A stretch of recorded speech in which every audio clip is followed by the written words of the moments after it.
There's a story in here about price changes from January 98 to December of 2018. So roughly over a 20-year period, what are some things that have become more expensive and what are some things that have become more affordable? And I found this very interesting. If you take a graph and you put, 0 and you started all these things at 0% in 1998, as it relates to percentages, what has gone up the most and what has become more expensive in percentage and what has become more affordable. Guess what one device, one thing we use in our lives that has become more affordable in the past 20 years? Television. Guess what? Another something that we use a lot of that has become much more affordable in the past 20 years. Computer software. I guess, technology and innovation has allowed for the advancement of software creation, and we pay less for software today than we ever have. So there's some principles of the free market, right? You would agree to that. Sure. High-definition television, ultra-high-definition television, 3D television. The improvements in television and the price associated with those improvements has been a tribute to the free market. Samsung, Sony, Insignia, LG, all these companies that are in the marketplace trying to create better value in your television experience has led to far superior quality of television at a much less price. It still boggles my mind when I walk in Best Buy and there's, a 60-inch ultra high-definition television for $429. And I can remember the day that a 25-inch Magnavox console that weighed, as much as the planet Earth cost you $529. So there has been, if you want to really look and see where the free market has affected change in consumerism, it is television. There is no doubt about it. Bigger, flatter, clearer, less expensive. Something else, computer software, clothing. Not sure I understand that other than some outsourcing, I guess. Polo shirts aren't made in America any longer. They're made in some sweatshop in China, but who's counting? So they're less expensive. Cars have kind of held their own over the past 20 years. That's surprising to me. Yeah. There are pickups that are $70,000 and $75,000, but cars now, there's also the entering of the market, the Kia, the Hyundai, Toyota, GM, Honda, all made entry-level price point vehicles. So I think that's probably, Rev, the reason when you look at why cars have not accelerated into a more expensive category. It is the entering of the market in some of these discount. What do you call them? It's not. In airlines, you call it discount carriers. It's just a cheaper car, is what it is. And we've got 4 or 5 different models that are far less expensive. Here we go on things that have become have increased pretty substantially over the past 20 years.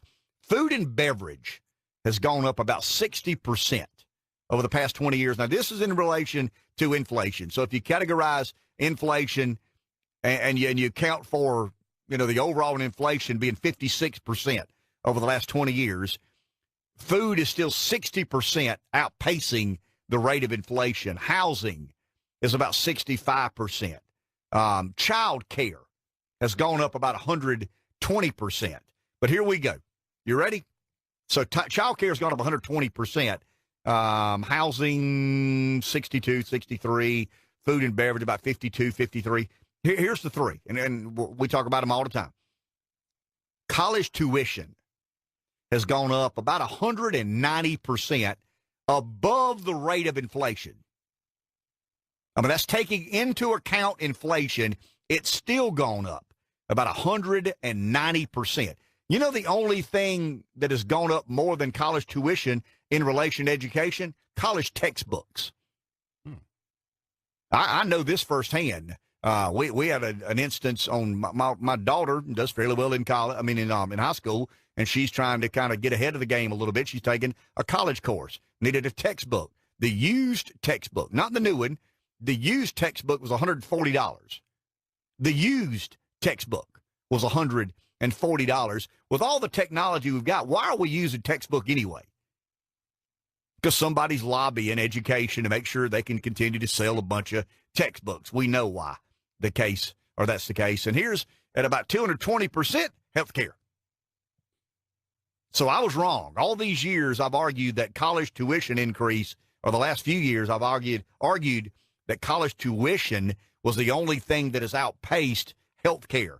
Well, according to this survey from 1998 to 2018, healthcare is still outpacing higher education, college tuition and college textbooks combined. But they're in a world of their own. I mean, they're in an absolute world of their own. And I'll ask this question because I thought about it when I read, and the reason I got you to print it off for me this morning from the AEI, American Enterprise Institute, is the price of healthcare moral or immoral? I mean, we've talked about morality in the marketplace. We've talked about, Disney tickets costing $80 and a guy makes $70 million to run the company that is Disney. He should be incredibly compensated, but $70 million to run Disney? You were the one asking me that question, that I consider that to be moral or not. Is the price of health care in America today immoral?